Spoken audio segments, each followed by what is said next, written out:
Today we are going to be talking about how to build the two new wizards out of Rosetta, and I have a very special guest joining me today, the High Magus, MajiinBae. Majin, why don't you introduce yourself to anyone that doesn't know who you are, and tell us why should they care about your opinions on the wizard class and your history with it? Yeah, so I'm MajiinBae, or Caleb, as other people know me as. I played a lot of Wizard. I've been playing Kano for the last year or so, and Icelander before that, before she LL'd.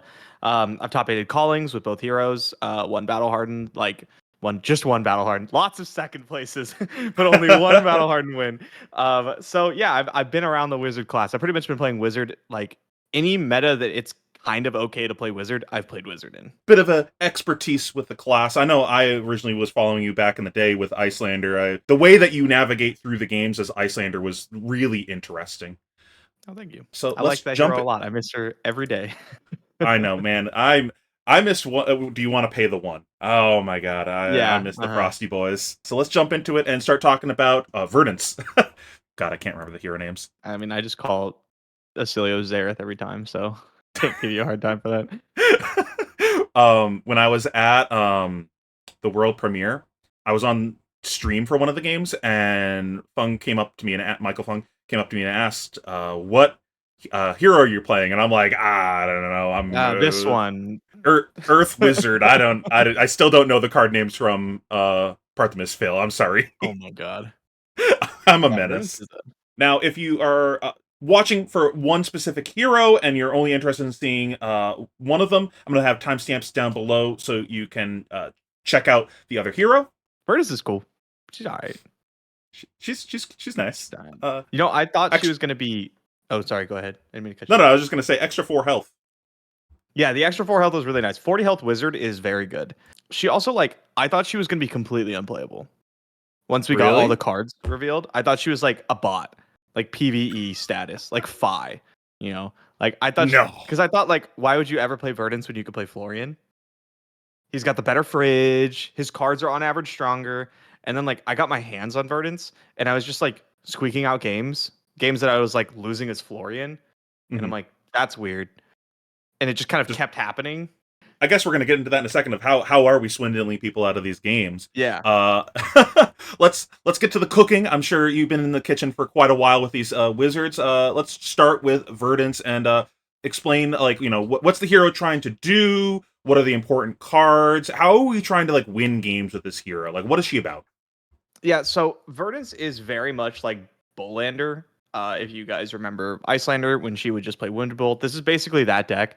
But your disruption comes stapled on attacks, and you have less disruption than Icelander, but you have a stronger, your average card power is stronger. You have a lot more block threes. You get to run Plow Under and Failing of the Crown are absolutely insane, and you get a little bit more health. So it kind of plays similarly to that with your strong disruption, good blocking.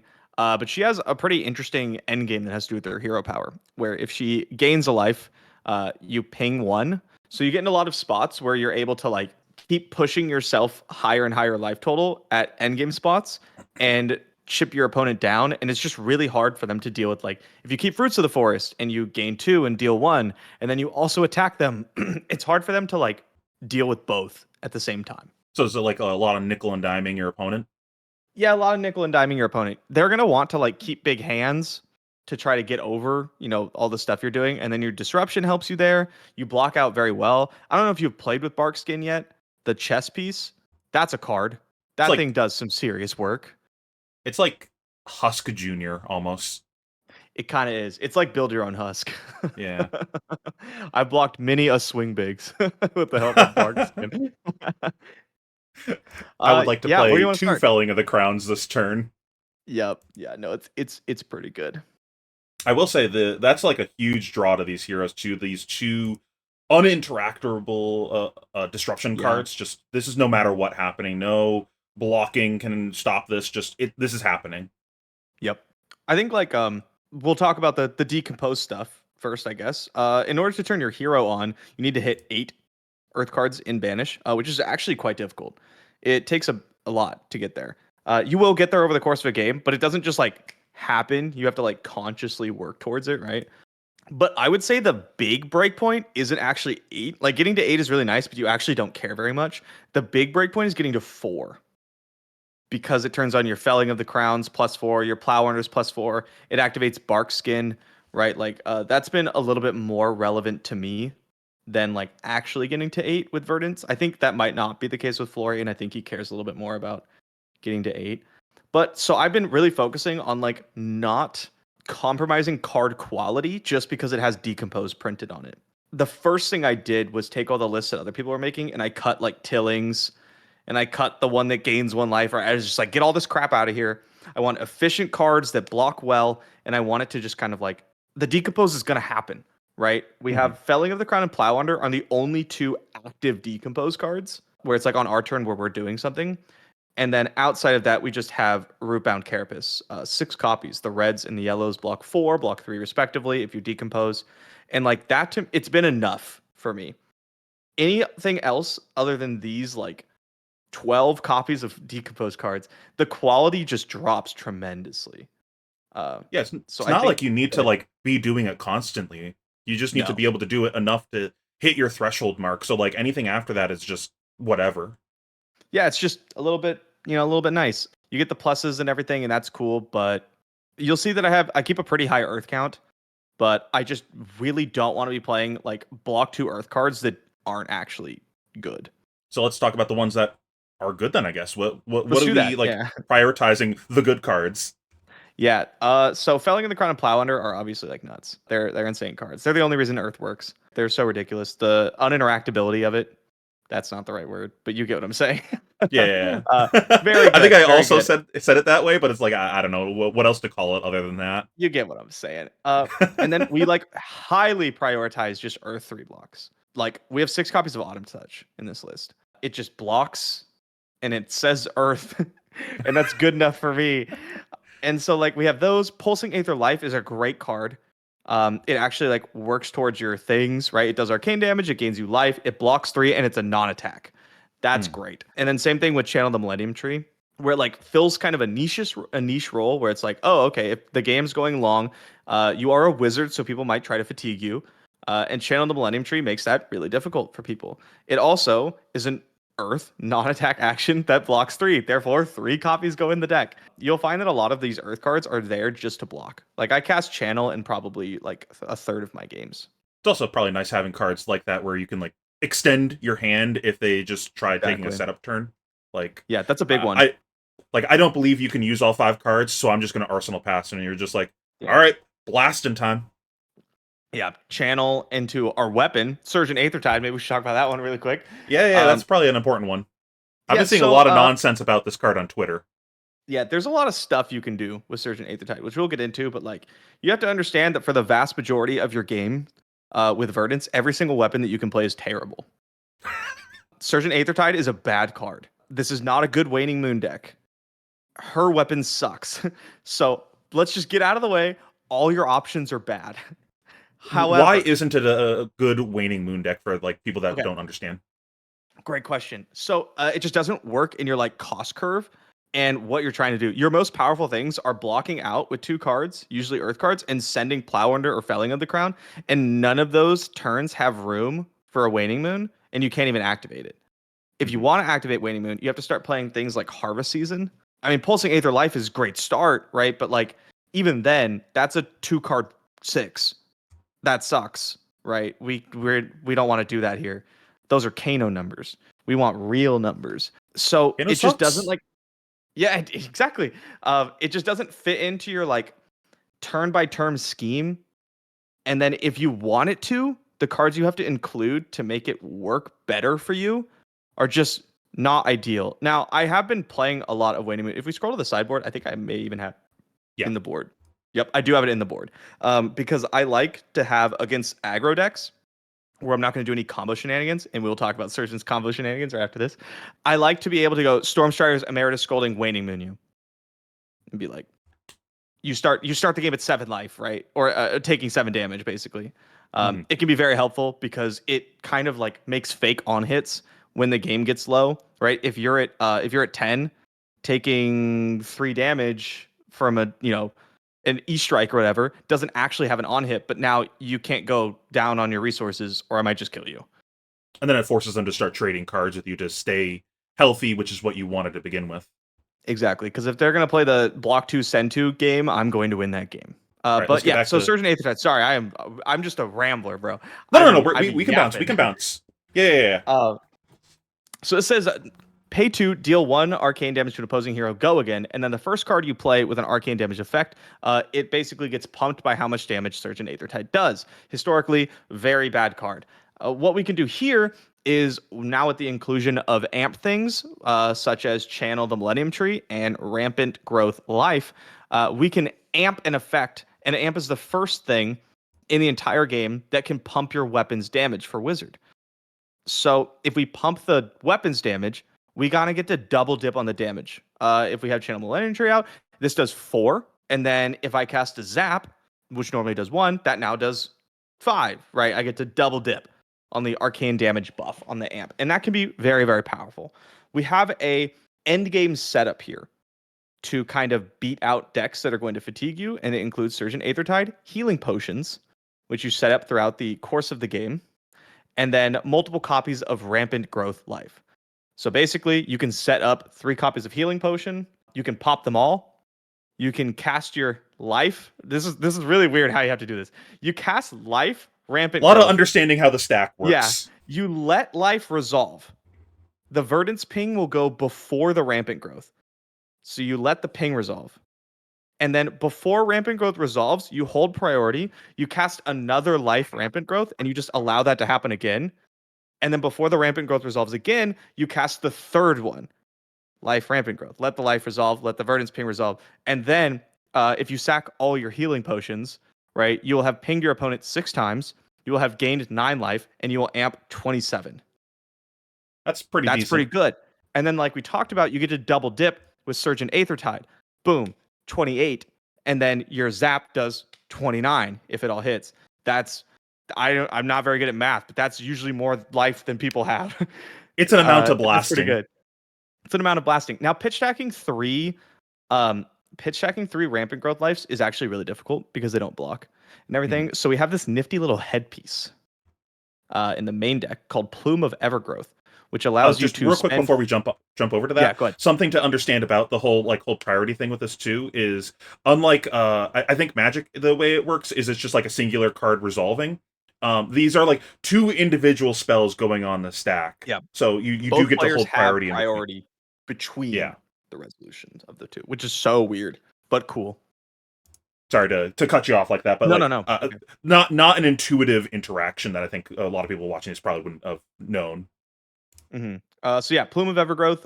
Basically, you can pay 3, you get an Earth action card or an Earth instant card. Guess what's an Earth instant card? That's right, it's Rampant Growth Life. So yeah, you can you can cast one earlier in the game, even to just like gain a life and amp one. Put it in your graveyard, and then like later go get it, and that's kind of nice. I've also used the headpiece to get the tall Earth Arcane spell, Pulsing Aether Life. That one, just to have like taller arcane, right? It works. You could like double Rampant Growth, activate your weapon, and then send this. And it's just a really flexible card. We also have 1 copy of Seeds of Tomorrow in the sideboard. I don't know if this is like actually good, but if you play against Kano, just make sure that you always you could cast this at any point in the game. Make sure you have a card in your arsenal, and then if they try to combo you, you activate your headpiece, go get it, and cast Seeds on their wildfire turn. And I'm like, that's messed up, and I probably shouldn't be telling people about that, but that's something you can do. Kano sucks. Yeah, it's gonna be interesting to see where he actually ends up. It's a cool. Plume is a really cool card. You can do a lot of cool stuff with it. A couple more interactions before we head on over. As if you're not playing like the Healing Pot combo, you can go get Felling of the Crown. That's pretty much always good. You can go get Heartbeat of Candlehold, right? All your important stuff. One that's really, really relevant is you play Plume into Enigma, so you have on-demand access to Summer's Fall, which allows you to decompose and tuck any aura. So you just wait until they press the Mirror Guy button, and then you get on-demand Summer's Fall. You can tell people how to beat Kano. You're not allowed to tell people how to beat Illusionist on this channel. Oh, that's my bad. Okay, it's not how to beat Illusionist. Cut that in post. Cut that in post. Playable. Cut that in post. You just edit over a really bad voiceover. illusionist matchup is unwinnable and you should just give up. um, something too. I was talking with Tarek about seeds. Jumping back a point. Mm, I don't know if this is going to be good or not, but I've been wondering if maybe you're just supposed to play max copies of like all the blue tuck cards because and it's you a could just way put them in to. your arsenal. Yeah, it's like you have these in both heroes, these cards that you want to pitch stack for later on in the game when your hero power's on, but you don't want to like inefficiently over pitch them. But you Yeah. also want to fill your grave with earth cards so that way you can like turbo decompose. Now, in your version of the deck, you're not trying to like turbo decompose. So you're less concerned with that, so probably not what you're trying to do in this deck. But if all you're trying to do is like, I just want to decompose ASAP, it might be worth even considering doing that. Just like, Yeah. yeah, I just play this tome. I put an earth card in my graveyard. I don't care about the value. And I mean, in the case of tome, it's like just neutral value. It's just neutral. It's neutral, but you get an earth card, you get some filtering. Like, I really want to play Tome. It's just hard because I can only play so many 2 blocks. Mm-hmm. And Summersfall Blue is like really vital to a couple of matchups that I won't name here. And so like, yeah, I wish I want to find room for it. I do. Mhm. It keeps sneaking its way back in and out of my list. But like again, the way that you're playing it, I can understand that not being necessary. You're just trying to play good value and just hit your four. That's good Yeah. enough. Basically hit my 4, play strong stuff, and then like if it's a matchup where I need like my combo things, it's there. Hmm. It's also nice because Surge and Aethertide allows you to pitch Rampant Growth Life at any time. Like on your turn, obviously, but it's like it's the exact cost amount, right? A yellow and it costs 2, Hmm. which is very fortunate. It also like we were mentioning in matchups where you can't go like you can't get rid of a 5 card hand. Surge and Aethertide always gives you something to do, which Hmm. is great. And then they don't know if you're gonna mind warp them or like, which I don't have, but Yeah, I was that's a actually going to notable ask about that. exclusion. Yeah. I noticed that you're not playing a lot of the like the zaps or fork lightnings and stuff that I've been seeing people stuff in the combo package. I don't know enough about the deck construction when it comes to the combo package. Do you want to go into like why you would Yeah. or would not choose to play those cards in your list? Yeah. So basically, like the big ones are probably like Fork Lightning and Mind Warp. I feel like are the ones that I'm missing here. Fork Lightning is interesting. It's pretty good on the combo turn. But the issue is like the mana for it to work out. You have to like sack your H pots, right? Which is free. You cast 2 Rampant Growths from your hand. That's 2 of your 5 cards. You pitch 1 to Surgeon Aethertide. That's your 3rd card. And then you pitch another full card to Fork Lightning. That's your 5th card. And because of how Surgeon, like, Fork Lightning doesn't double up on Amp anymore. That's, like, not a thing. They changed it. But it does double up on Surgeon Aethertide. And that's really cool and everything. But It's my not god, amp. Fork Lightning. It's not Amp, yeah. But my god, Fork Lightning is a bad card. Like you're never casting this. And then if you just replace Forked Lightning with like let's just say you have a blue zap instead, which are way easier to get in your pitch deck, right? And way more flexible, then you can just use Plume to go get the 3rd Rampant Growth or like reuse one, right? Because you like cast one, you can let it resolve if you want to stop pinging your opponent. And then you can like go get it with Plume and cast it again. And so you end up doing like the same amount of damage because you triple amped instead of double amped. But then you don't have to play Fork Lightning, and you don't have to have Mhm. as exacting of a hand for your combo because you're just not casting Fork Lightning. So it's It just just blocks you. easier to accomplish the combo. It's just easier, and yeah, I don't need this big ass combo. It's already a big ass combo, Well, you right? don't Like, want 150 damage or whatever. Come on. no, I'm gonna leave that to Kano. So yeah, that one's not in there. And then Mind Warp isn't here because I never want to cast like I almost against the matchups where I want to cast Channel of the Millennium Tree, I don't want to play Mind Warp because they can just AB3. I'm not Hmm. casting Channel Millennium Tree against aggro decks because I'd rather just take the blue that I pitched and the Channel Millennium Tree and just block 6, just gain 6 life, right? It sounds great to be like, yeah, do this, Mind Warp you. And sometimes it is great, but even just like Surgeon Aethertide into Mind Warp, you're like, okay, that sounds pretty cool. But if they just like AB1 your Mind Warp, like you just traded 2 cards for 1 card and 2 damage, like that's terrible. Big value. Um, yeah, and it's a yellow. If it was a blue, absolutely you'd play it because you could also like pitch it for your combo. But it's just there was so many times it was just so awkward. I just didn't like the card very much. Anything else you want to talk about on the list here? Any other game plans or anything?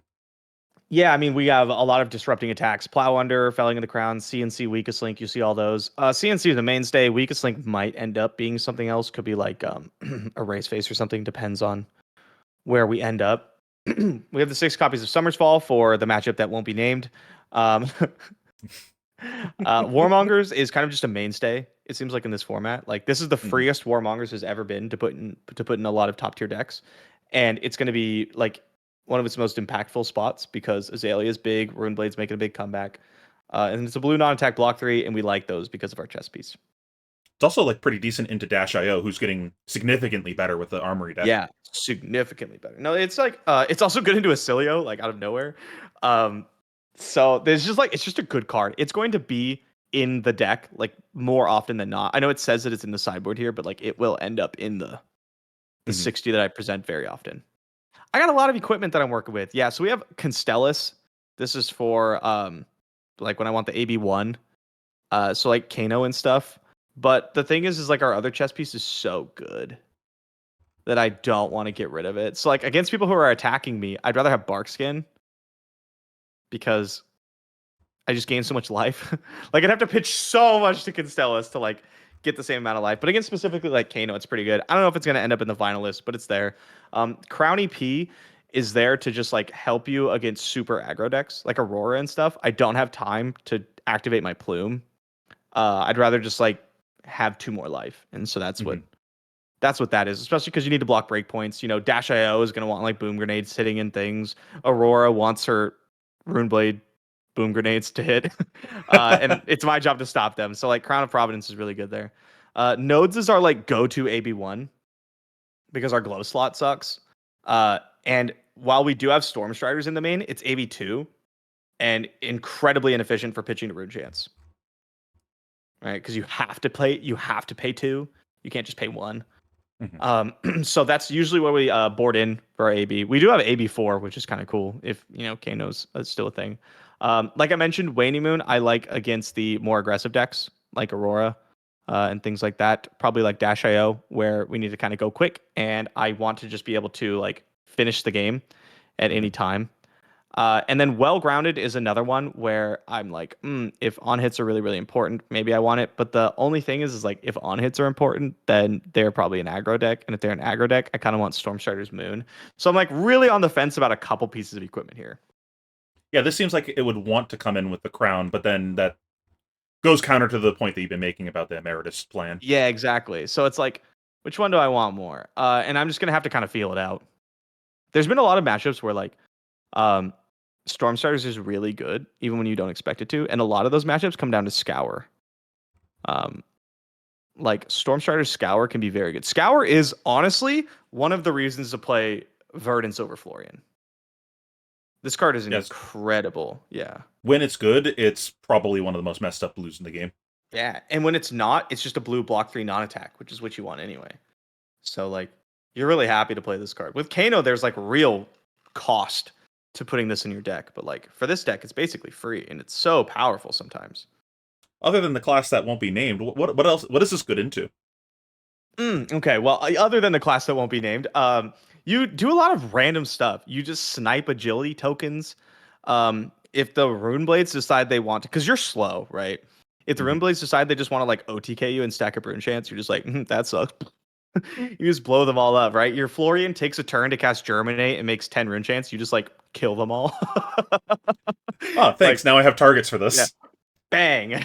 How much arcane damage would you like to block? Like, it's just good. And then yeah, against the class that might not be named, you can Storm Striders this out and like force them to lose their action point, which is really good sometimes. You can cut that if you want to. Think that just about Thanks. covers everything Thanks. here. That's about it. Yeah, it's just like I'm just going for a solid list here. There's nothing Mhm. super crazy. I mean, the craziest stuff is like the H pot shenanigans if you haven't seen it yet. Um, but Yeah, I'm like, gonna post a link in the description. The pitch stack just made a very good video going into all the combo shenanigans. Like we went into it a mhm. bit here, but if you want like a really in-depth guide of all the different like combo lines and potentials of like how you can navigate through your combo, he had made a fantastic video about that. I'll throw that in the description. Definitely do that. Yeah, that's the deck. It's not super fancy. It's very Meat and potatoes just kind of like deck. it's meat and potatoes. It's just solid stuff, and it comes together a lot. All right, so what are some like example hands and turn cycles going to look like for the deck? I know it's going to be kind of meat and potatoes, but like, how are you trying to Yeah. navigate through your hands on a turn-to-turn basis? Yeah. So one of the big things is you will have a very like limited amount of cards that actually matter. Um, and like that part sucks about the deck. Like a lot of your deck exists to block. And so you have to be very cognizant of your like overall threat density left in your deck. You have to know like what's coming, how much damage do I have if you're not playing like the healing potion version, if you're boarding that out, because like sometimes you'll just get to a point where you're like, okay, all I have left are zaps, fruits of the forest, and like a couple scours. Like this isn't going to get me anywhere. Mhm. So you have to be really aware of that when you play the deck, which can be a little difficult if that's something that you're like not used to. But overall, you're really looking to like block two, send two if you have a good card in your hand, like E Strike, Felling, Plow Under, anything like that. But a lot of your hands, you're just going to be blocking out as efficiently as possible. Like you're just going to be blocking with all four of your cards because, again, only some of your cards actually matter. And so every other turn, you're kind of just looking to block. That also gives you the grave fill, which is nice. Exactly. Yeah. It's the most efficient way to get things in your graveyard. That being said, other than we keep bringing up felling, plow. Is there anything that you're trying to prioritize getting into arsenal? Yeah, so getting into Arsenal would probably be like D-Reacts, right? They're very solid. And then I really want like Emeritus. If I'm playing Storm Starters, I really want Emeritus Scolding to not block. Hmm. I try to keep Emeritus Scolding. I try to keep Heartbeat of Candlehold. These cards get like way stronger the later in the game that you go.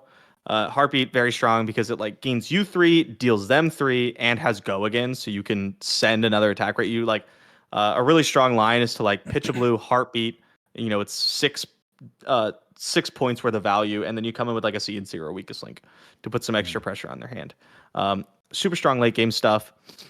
Yeah, just you're going to be doing a lot of blocking until you get there. 3 block slam. Three Uh, blocks, I what am. would you what would you say are some potential weaknesses of the deck other than we kind of touched on it a bit of like threat density. I think you kind of covered that Yeah. point enough. Is there anything else that you'd be concerned about as like a weakness of the deck? Yeah, what you do is not like outside of the healing potion combo, which is kind of disruptible and takes a long time to do. You don't do anything incredibly powerful. You very much just chill at like an 8 out of 10 all the time, which is good. But if someone else's deck that's capable of a lot more kind of pops off, you draw your disruption in the wrong order, you have a couple awkward hands, your deck doesn't do a lot. I'm also, and this is like from a player perspective, I'm also worried that the deck does not give you enough avenues to express your skill, just to express your skill. Like I'm a bit worried that if the deck always operates at this B plus level, that the ceiling is just like not that high. Um, Hmm. with like Icelander, you had so many avenues to to take your like skill and make it so that the deck performed better than when other people played it, basically. And I'm worried that Verdance doesn't have those. Hmm. Um, that is like my main worry, actually. To your point a second ago of them having their pop off turn, do you think that this Mhm. deck then really struggles if it falls behind? No, it actually does really good. It Okay, like just doesn't why? care very much, because you block so well and you like don't mind blocking a lot. The issue is like if you fall super far behind, you're obviously in a bad spot because that's how Flesh and Blood works. But if you're like behind early, it's okay. You can just sit there and like you arsenal your felling or whatever, or your plow under, and you wait until they have like a kind of medium turn where maybe you only take a couple damage to keep a blue, and then you send your felling, and then all of a sudden you're back at that like send two, block two, because you just force them to take like a turn off. They can't even like fridge block felling, right? It's not CNC. This is Hmm. gonna happen. Um, which is so nice to kind of put you back at like a closer to parity. And then you can kind of keep that disruption chain rolling a little bit. So the value swing on these particular cards is enough that it can make up for a bit of a fall behind. Yeah, yeah. And then like life gain in general is, in my opinion, stronger than dealing damage in Flesh and Blood. Especially like when you get to second cycle, late game, if you discard like Fruits of the Forest and you gain some life, you ping them for one or whatever, like, going from 2 to 4 gives you a lot more leeway on your opponent's turn. Hmm. to make the most efficient blocks and everything. They can't just put you in like, a Kadachi lock type situation. You now have another turn to kind of like get out of it. And you'll find that that happens quite a lot with this deck, where you like go down really low and then you just kind of bob from like 2 to 8 over and over and over again, and it's really good. Yeah, it's like kind of a weird comparison, but we'll talk about the class for a second of illusionist. Uh, that was something that I always kind of noticed that could have been a thing with Dromai, where like your dragons were like pseudo life gain. They had to Hmm. get them off the board, which gained you life, Yeah. and it could create these situations late game where you know I don't know how to phrase this, but the me absorbing their damage there later on in the game becomes better and better because they're starting to the total damage in their deck is going down over time Yeah. because they're hitting their cycle. They're not just pitch a blue red every turn anymore. So the total damage Hmm. in their hand is starting to decline. They But probably cast their power cards and everything already. exactly. And if in this case, my life gain is my life gain. My fruits is chew on first cycle, it's chew on second cycle. Uh Kind of similar idea with Dromai, because it was an all red deck, your pseudo life gain of playing dragons was still the same in second cycle. So it Yeah. made it get better over time because it became harder to kind of break that parity. Yeah. That's one of the cards I'm waffling on right now is like Sigil of Solace.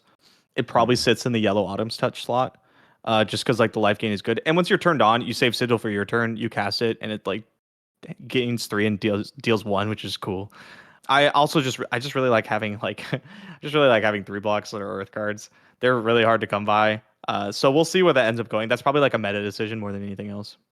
Yeah. It not being a card type for decompose also is like annoying. Yeah, it does come up when you're like, okay, my graveyard is Sink Belows and Sigil of Solaces. Hmm. That sucks. All right. Any closing thoughts on Verdance? No, that's basically it. It's kind of simple. Not so simple, I imagine. Your Zareth deck. No, this deck. Okay, this is where I spent most of my time on was like cooking with I this figured. guy. I Um, figured. I'm not there. I don't think anyone is there. I think I might be like one of the closer people to having a good list, but I'm just not certain that like a highly competitive Oscilio list currently exists. Hmm. Well, let's just get that out of the way. Let So let's Oscilio's. let's us Oh, see go what ahead. you've cooked. Let's us see Yeah, what yeah, what yeah, you've yeah. cooked. This is a deck that looks to achieve like a critical mass of cards. Every card you cast has like an additive effect to your damage because of Volzar. Now, like, don't get it twisted. This may say that it's an Oscilio deck, but it's actually just a Volzar deck. This is the most important card in the deck. This card is determines how the entire deck is built. So you're looking to really just go like lightning, lightning, lightning, lightning with go again, or have it be instant speed or whatever, and then finish with Tall Arcane and just do that every single turn. That's kind of what you're hoping to do. And then you have one big turn where you utilize your new Wizard legendary arms and your Lightning legendary boots, which are pretty neat cards. The Lightning Greaves in particular are so sweet. Gaining an action point for every instant, so cool. And then you kind of just like do a lot of shenanigans that one turn. I'm trying to think. I know there's a lot of decks in the past that also have their like. Well, I mean, like any wizard, their Storm Strider's turn, right? This is your big pop off. You're looking to get like 25 plus damage that turn, and then every other turn you're looking to just play really efficiently and set up. So yeah, wherever you want to start with this list, we can I start. mean, let's work backwards. What's this big pop off turn look like so we can talk about how we're trying to navigate the game to get to that point. Hmm. Yeah, okay. So the big pop-off turn usually involves Sigil of Brilliance, which is kind of the card that makes this deck like hum. Hmm. Not only is it a sigil, which makes Volzar free to activate, but it's also a lightning card, and it's also an instant. And then when it leaves the arena, you draw a card. So you can either have your turn start with it, which will pop and give you a 6 card hand, or you can play it and then end up doing some really weird shenanigans with it. We have Blast to Oblivion in the sideboard. That's for more like combo type stuff, where you can like pick up the Sigil of Brilliance multiple times in a turn to continuously like be pumping up your Volzar and also drawing like cycling more cards, Hmm. gaining more action points, which is really great. A lot of your I, big turns are going to. Oh, good. I was gonna say, and in the case of doing that shenanigan specifically, is this like we're just trying to do this on a Lightning Greaves turn? Yeah. So If you can, because otherwise you cast blast. Like, let's say you have Sigil of Brilliance, you cast Blast to Oblivion, and you cast Sigil of Brilliance, and your turn's over. You do not have an action point. Now, Blink is great for that purpose. Blink is an instant lightning card that gains you an action point. Like, it was something we were all thinking was going to be in the deck, but I am blown away by how strong this card is in this list. It is incredible. Very good with Gone in a Flash, which is like one of the main linchpins. Up a little bit. Bottom. There it is. Yep. this card One of the is main linchpins. busted. Oh, it's insane. 0 cost, 4 damage, lightning attack that blocks 3. Incredible card. And then the next time you play an instant, you may bounce it to your owner's hand. So very good if you have like an embodiment of lightning or something. You just cast it. It's for go again. You let the damage resolve. You let the go again resolve. You cast any instant, electrostatic discharge, sigils, anything like that. It bounces back to your hand, and you can just cast it again for another 4 damage. Hmm. It's really cool. On your pop off turns, when your boots give all your instants go again, you can really abuse Gone in a Flash. So that's a bunch of cool, interesting combos. But what It is is. our big combo turn actually gonna kind of Sorry. look like So here? our big combo No, no, no, turn it's fine, it's is fine. based. Yeah, our big There's combo so turn many is cool to do. interactions in the deck, so it's Yeah, like we're gonna bounce around a lot here. it's basically do as many of those things as possible in one turn. And then you're like, wizard arms are going to be like amping 3 or something.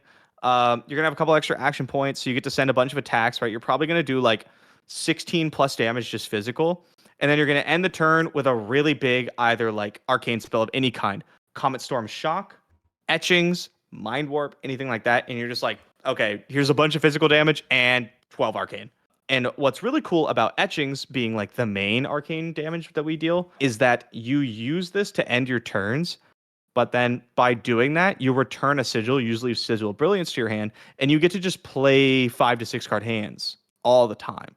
Once you get Sigil of Brilliance in the yard, you look to just consistently have like your engine going. Yeah, this is just like arcane snatch essentially. It's so good. Etchings is so good. I really like that card. The main like issue you're gonna run into with the deck is that there just isn't very many like lightning cards with go again, and that's kind of what you need. So you have like Fry, and then everything else is conditional. And so we do our best to meet the conditions, right? Yeah, that has to be put in your arsenal. It's not even a lightning That's not a card. lightning card. Flittering Charge needs an instant to be cast. Like there's a lot of stuff like that. So you see cards even like Sizzle, which is basically like another Fry, right? Your next lightning elemental gets +3. It's a lightning card. It pumps your Volzar. All your lightning 0 for 3s are basically like 0 for 4s because it pumps Volzar. And your 0 for 4s, if you can give them go again, are almost like 0 for 5s. And that sounds pretty incredible, except you're also playing cards that are like no value. Like Sigil of Lightning and Sigil of Conductivity and Blink give you inherently like 0 value. But they turn on your deck. They make Volzar free. They pump Volzar. They're pretty important to your like combo turns and stuff.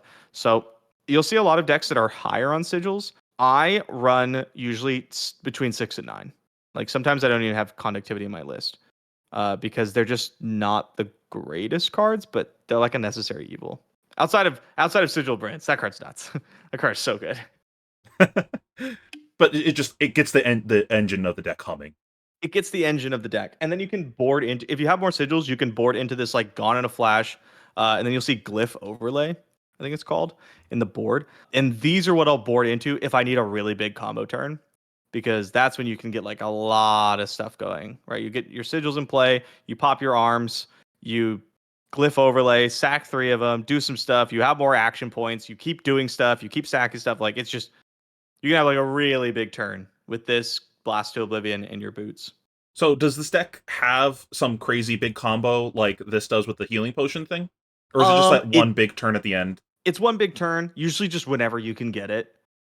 Like it's not like Verdance where you're like, okay, this is my end game plan and that's all I'm going to do. You're constantly working your game state to do this thing, but it's not going to end the game. Well, sometimes it will. You're just looking to do it when you can. You're very soft to disruption. Command and Conquer, Weakest Link, all these are really brutal for you. So you're looking to like build your 6 card hand, have a good hand with your like tunic and boots up because boots cost 1 and you don't want to pitch with this deck. and then you're looking to like fire it when you can, stick your 25 damage, and then like move on.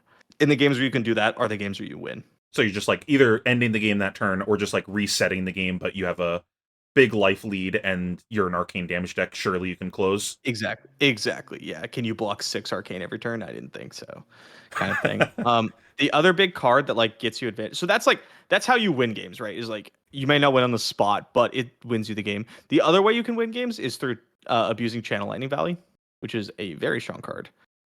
It's a lightning instant, which we like for various reasons in this deck, right? It's instant. We can discard it to Oscilio. It's lightning. It pumps Volzar. It turns on our Flittering Charge. And then we can draw cards, which is great, especially in a deck that needs like a specific critical mass.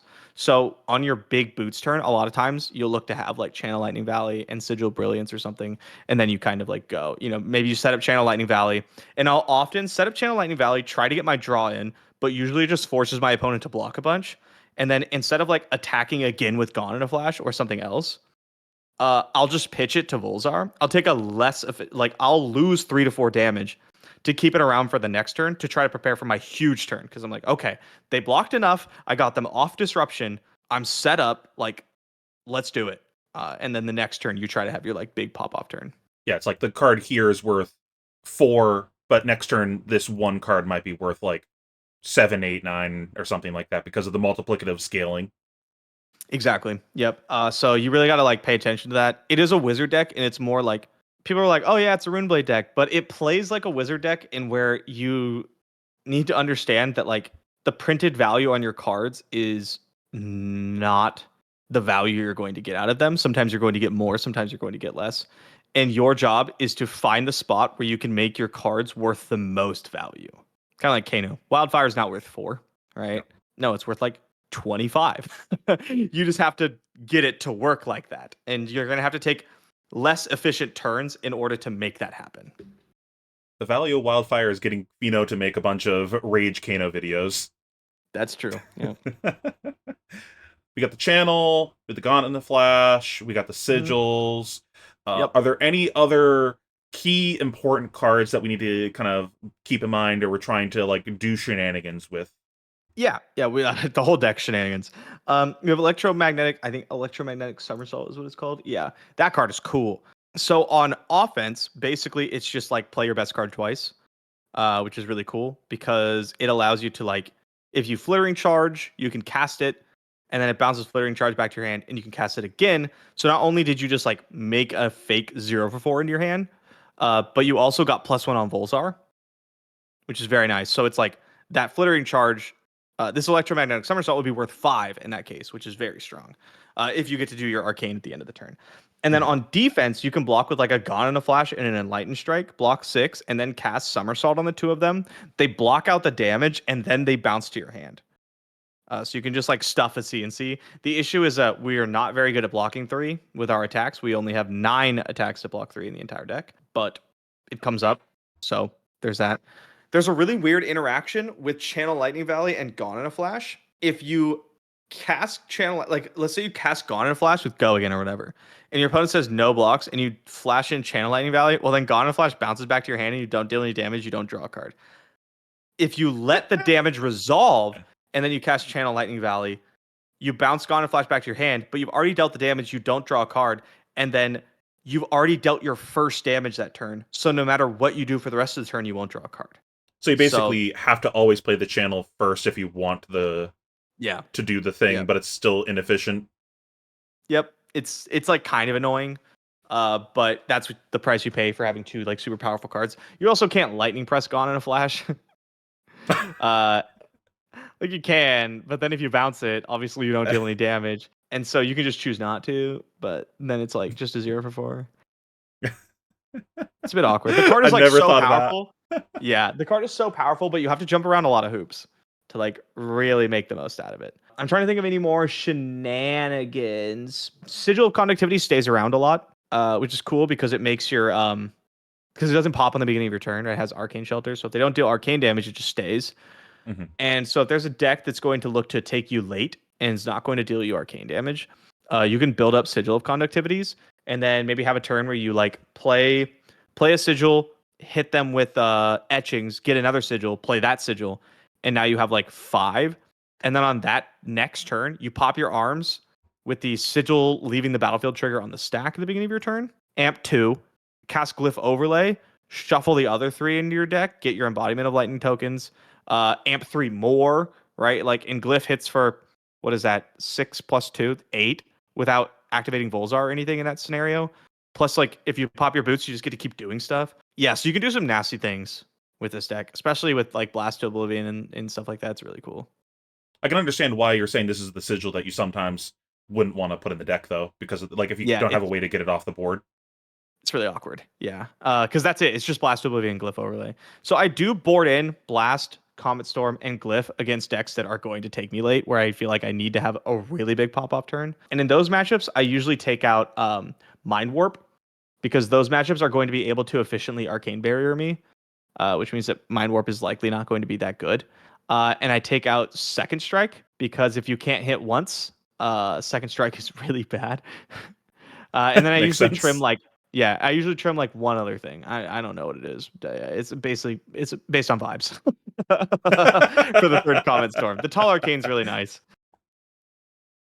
Is this just a concession to the new matchup? Yeah, also it's cool because you can just discard it to Oscilio if they don't like bonds you that turn or something. Cute. We haven't talked about the hero ability at all. Is this just flavor Yeah. text most of the time? No, it does stuff. You discard an instant card once per turn and you draw a card. It helps you filter. You're gonna draw a hand of like Lightning Press, Electromagnetic Somersault, and Etchings, and you're gonna be like, this sucks. But like, so you get to discard one on your opponent's turn, and you get to discard one on your turn, and like really filter your hand. It's important because you have to have like some of column A, some of column B on all of your turns, where you have to have lightning stuff with Go again, arcane spell, lightning stuff with Go again, arcane spell. And if you don't, then the deck doesn't like hum at all. So his ability is very good at keeping you in functional hands. So, like, how often are you actually doing this? Are you trying to do this, like, every turn? Are you just doing this only if your hand doesn't function unless you did that? I would say I activate it. If we count both my turn and my opponent's turn as separate turns, I activate it one every 3 turns, I would say. So, like, if I activate it on my turn, then, like, 2 turns will pass. Their turn, my turn, then maybe I'll activate it on their turn. Then maybe I'll activate it on my turn. Like, I tend to take hands that are, like, solid and just not mess with them, because if you're like, okay, I can discard this and look for something else, but if I draw one of these 9 cards, like I just don't do anything, then it's like not worth it. So it's mostly just an oh shit, my hand doesn't play button? Yeah, or like I'm really looking for something specific. You already have an embodiment of lightning, you don't need a sigil of lightning or whatever, right? So you just like discard it, draw another one. In matchups where conductivity isn't great, you can just loot those away, which is really nice. Sometimes your hand is like Flittering Strike or whatever, the one that you cast an instant, give it Go again. A Flittering Charge. It's like Flittering Charge, Etchings, Fry, and you just really like the sigil's really good for you because you go like Fry, Flittering Charge, cast the sigil. My Volzar's like it gets Go again. My Volzar's free. I'll shoot you with Etchings. So like even if it's not a matchup where Sigil of Conductivity is like very good, it fits the hand very well. And if I don't draw an instant, all of a sudden my hand doesn't do anything. So I'm just going to keep it there, even though it's not ideal. Current funnel is great. Fridge of Armor. Fridge of Armor. Yeah, Fridge of Armor. I like, really, really quick. I like Current Funnel a lot in this deck. I love that they printed this card. It's like up a little bit, the blue, block 3. That one, yeah. It's like a not great Aurora card, but it's an incredible Oscilio card because it's a blue that pitches for your like Comet Storms and stuff. It's a lightning attack, block 3. And like I mentioned, you have to have stuff with Go again in this deck because you can't just make embodiments at will like Aurora can. And Current Funnel fixes like 5-card hands that don't work very well so much. So much. This card is also why I might end up with like 3 copies of Sizzle in my main, is because like I mentioned, it's really hard to get lightning attacks with Go again. You just have Fry. That's natural. But if you go Sizzle Current Funnel, then it has Go again, and the next thing you play has Go again as well. And importantly, this also gives your zaps and everything Go again. Yeah, which is really cool. That does come up sometimes. Yeah, so that's the other card I want to talk about. I really like that one. That's a cute one. So yeah, Fridge of Armor. Fridge of Armor. So you're incredibly susceptible to 6-power attacks. Let's say things like Command and Conquer, Weakest Link. Everything hits you basically, and it's all terrible, and you don't block very well. We don't have a lot of block threes, and like I said, you need a critical mass of cards. But the Wizard Arms and the Lightning Legs block 1 Battle Worn each, and so our current suite of equipment blocks 5. But if we swap in the Arcanite package for the head and the chest, we get to block 6 one time, which is a good number to That block when your opponent attacks that you with Command and Conquer. that's the magic number. That's a magic number. If you're just setting up for like one really, really big turn, then having the Arcanite package can like totally save you when they're going to attack you with a weakest link and look to strip your Sigil of Brilliance or something. So that's something that I'm working on. Balance is for brutes. Real quick That's on the about it. Arcanite package. Oh yeah, sorry. Are you being patient with these and like kind of waiting for the right moment? Oh Like, yeah. I need this. This is the hand. I Yep. can't get disrupted here. This is go time. Yeah. A good reference is like Zen. Like we've all played against Zen recently, right? He just never Unfortunately, ever blocks with his armor until he does. And that's his go turn. And it's similar here, except we have to like manufacture our go turn. Our just blocking with our armor doesn't give it to us. But if you block early, and then you're like, okay, I block early, keep like a pretty good hand, and then later in the game you're like, oh my god, I got the goods, right? But like then your opponent sends a CNC, all of a sudden you don't have the goods anymore because you only have 3 block on your armor or whatever. Mhm. You have to give a card, and so I would just like be super super patient. And then you were Also, saying, yeah. Sorry. yeah. Also, good in the mirror because Arcanite Fortress can stuff like an etchings with its spell void, which is really good. I think people are sleeping on the Arcanite package. I think it's really strong. I think this is my favorite thing to come out of the set. I'm really excited that they, number one, finally made another generic chest, so we have an alternative to Tunic. That's a big thing the game has been needing. A big part of that too, like if you're playing on a budget or something like that, and you just like you can't afford Tunic and stuff, and that's the reason you would play something like this. For one, you're probably going to play Skullcap also because it's cheap. One thing that you can do to leverage the fact that you don't have the more powerful cards is leverage the fact that you just have a goddamn fridge. Like, whatever, I'm Yeah. just gonna make the game about this instead because I know I can't win if we take the game late. And also, finally, they're making set bonus cards. That's something I've been talking about for Cool. like Yeah. how are we playing an RPG card game and we didn't have set bonuses? Like, come I on. never thought about it. It never occurred to me. I want the free AB5 if I'm playing for null rune. Like something like Gross. that, just some silly little Gross. thing. Yeah, no, it's really cool. I'm really excited to see more stuff like this. I think it's really neat. But yeah, moving on. We have balance, which is just for brutes. It's just like I talked about how much value you get out of having more cards in this deck. And so if your opponent casts Blood Rush turn and then you balance them, you can have like a 7-8 card hand possibly, which is it's pretty strong. I hear people keep telling me that's good. Do you think that not having the fridge into that matchup for their disruption is an issue though? I'm not sure yet. It depends. They don't have as much disruption. If you're playing against like Levia, there's not a ton of disruption there. KO has like a good bit. And so it's really going to be like a play it by ear thing. I'm really not entirely sure. But I do think that like balance is probably better because you can block 2, pop it, and then have another card and block with a different card. And it kind of ends up being like the same thing. But balance is like the additional functionality. I don't know. Functionality? Yeah, it has the other option where they're sending not disruption and you get to go ape shit, and that's cool. Just start blasting. You just blast people. Yeah. The other 3 are a bit of This is things I'm interesting. thinking about. Yeah. So this was not my idea. Someone else came up with it, and I was like, "Yeah, that's pretty cool." It turns on second strike, guaranteed.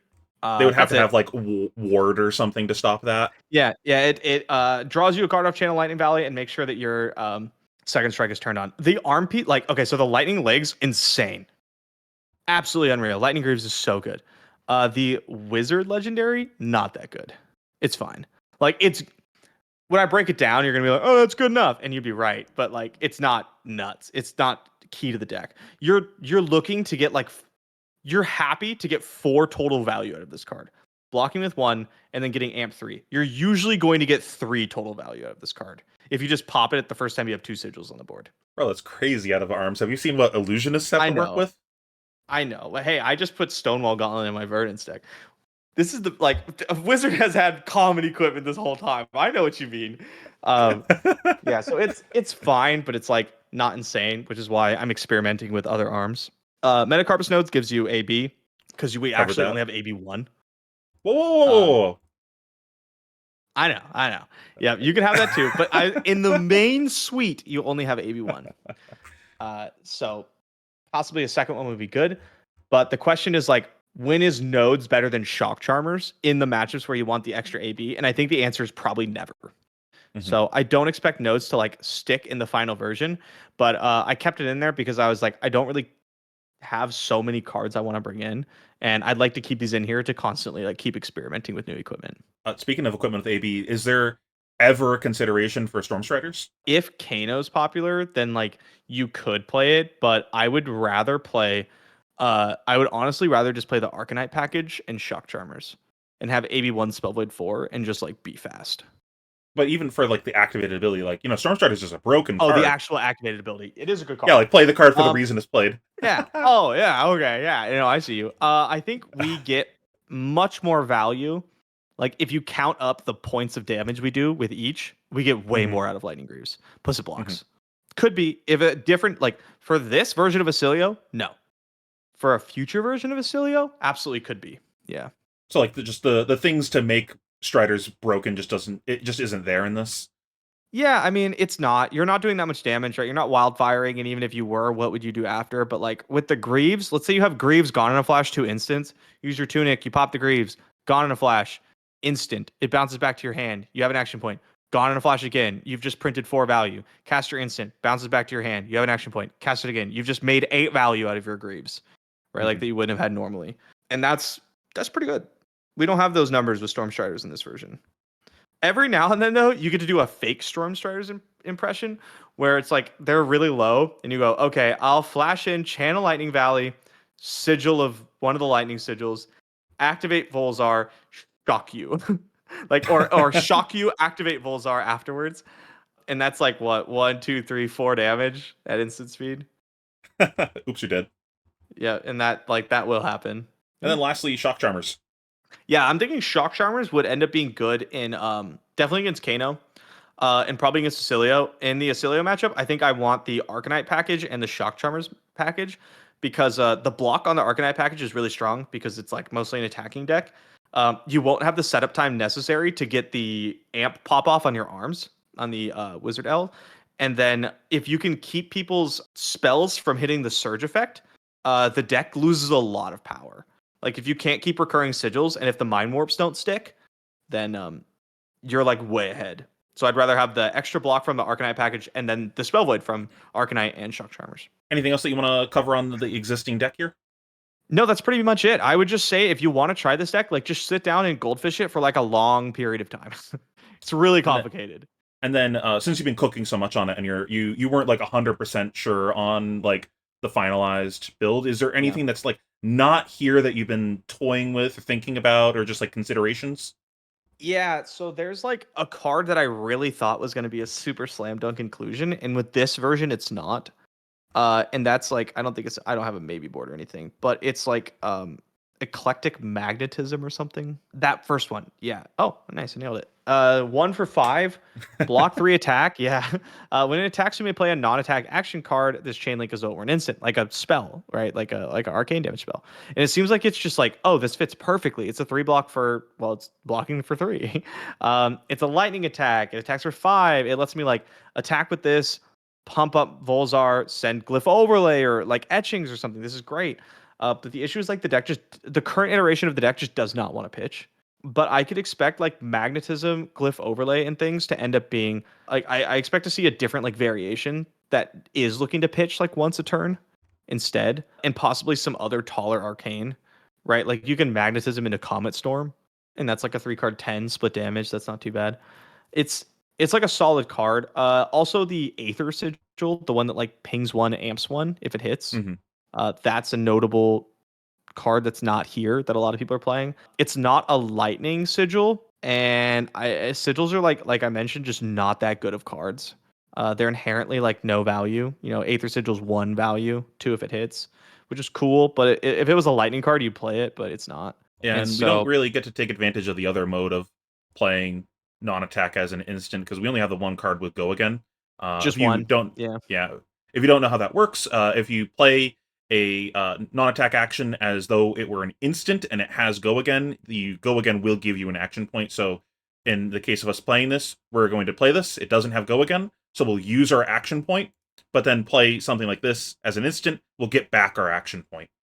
Yep, and that's how your boots work, Lightning Greaves as well, which is very cool. But yeah, like you mentioned, we just don't really have the like build to support it, and we just don't really want to be pitching. Basically, everything in the deck costs 0 except Comet Storm in the main deck. Literally every single card, and that's like a late game card. So we're just trying to pitch on like our Greaves turn, but not even because we're trying to Tunic that. No, we're just gonna use Tunic. Yeah. Yeah, we just don't pitch very often. The only time you pitch is like to activate Volzar on hands where it's not working out and to keep Channel Lightning Valley around. So other than your Greaves turn, what are you trying to use the Tunic on? That's pretty much it. You will often like, yeah. If you are you just sitting on Tunic most of the game? A lot of the time. Like usually once per game, you'll use it to activate Volzar when you don't have a sigil. And that's about it. So like once per game, it activates Volzar. Once per game, it activates your boots. And that's pretty much what it does. So like losing it for the Arcanite package is a big loss because that's an entire card you have to lose on your big combo turn. But if it allows you to have a big combo turn at all, then it's probably worth having the Arcanite package. You having to give up a card to pitch potentially is the same as you just having to block.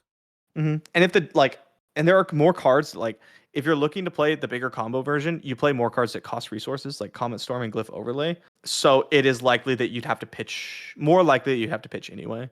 So yeah, that's where in like a version with like Eclectic Magnetism would be a lot better because since you're already pitching, you're not as reliant on the Tunic counter for that turn. Makes sense. Any other closing thoughts on the deck list? I hope people try this and have a blast. I hope you don't run into cards with text on them on your opponent's side because you're gonna have a bad time. So we're just trying to fishbowl.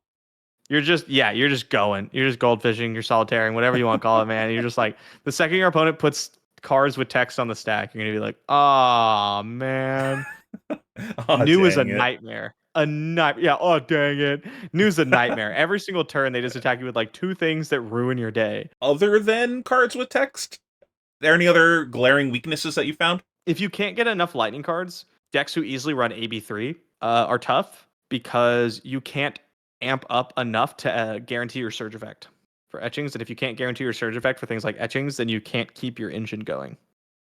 As you can see, there's a lot of weaknesses with this deck. You're strong into other aggro decks, actually, because you kind of do the same thing, but they can't block you at all. And you have like Mind Warp and etchings. And then since you're arcane, you kind of just like cheat over the finish line. So you're actually good into other aggro decks. You just like can't beat anything with AB3 that can block. So more cooking required is what I'm hearing. A lot more cooking required. This is also probably like the most complicated deck to build that Flesh and Blood has ever had, in my opinion. It's not a bad thing. No, I think it's great. It's just really hard. Also, when you play it, you can like physically feel the lack of tomes. You're like, oh, I should have tomes here, but I don't. We got tomes at home. Yeah, make your own. Make your own tome. Yeah, that Sigil of Brilliance is a page. It's not a book. It's just one page. Not quite the same. Nope. Alrighty, well, thank you so much for joining us today and explaining how to play these heroes so early on in the meta. If you are interested in the deck list, they're going to be in the description below. Now, where can people find you? YouTube, Twitch, Twitter. Usually it's just MajiinBae. No one else has that name. It's pretty easy to find. And then I did recently start a Patreon for people who want to learn how to play Wizards at like a really high level. I do a lot of like guides and coaching type content there. Learn to blast from the best. Yep. Oh, actually, did you want to? We talked about this before over Discord. Did you want to talk about Kano at all? Sure, I can give a quick little Kano talk. Yeah, where's Kano at now? Kano right now? Where do you think Kano's at right now? Kano sucks. I hate him. Does he suck because you hate him, or do you think he sucks right now? That's like a real question at this current moment in time. I think the deck looks like it is a playable deck. I think his power. I have not had a chance to play against it since the bans, but if I had to guess, I would think that he's much closer to his power level before Kindle and everything, where like 3 heavy hitters. Yeah, you had to be a little bit more methodical with how you were doing stuff. You didn't get these like oops free win moments as often, so you had to like when you're doing it, you're like this needs to be it. My top of deck isn't going to bail me out as much. Yeah, I think that's true. I also think like back then you had to be heavy hitters was like that's what I say pre-heavy hitters even though Kindle wasn't out because the meta was so favorable for Kano that it like didn't matter. But like pre-heavy hitters time, you had to when it was a good time to bring Kano and when it was a bad time to bring Kano, you had to actually like pay attention. But then like after heavy hitters, you could just always play Kano and it was always good. I think we're gonna return to that time where it's like Kano is going to be good when people disrespect him. And when people decide to respect him, I don't think he'll be very good. So I think he's gonna end at like a solid B tier hero is kind of where I'm putting him. You lose a lot of power. We don't know what the builds should look like yet. We're really not sure. You got some like strong cards, Open the Floodgates, Destructive Aether Tide, Overflow. Like these are really good cards, but losing tomes hurts your stack package. The decks actually got a lot of really good anti-Kano stuff in this set. Like a lot. Hmm. If they want to use them. So back to it's a return to the flow chart of can I blast? Yes, no. Can I blast? Are people ready for me to blast them or not? Yeah. Yeah, deck lists are going to be in the description below if you guys are interested in playing this. And if you're interested in the other heroes, the two Rune Blades, there's a video that I have going up with Tarek Patel. Check that out. I'll have a link somewhere up here and then in the description. Go check that out somewhere. Check out Majiin's channel. He's got great content. I always watch your story time videos. They're fantastic. Thank you. Yeah, thank you so much for watching. I appreciate you guys.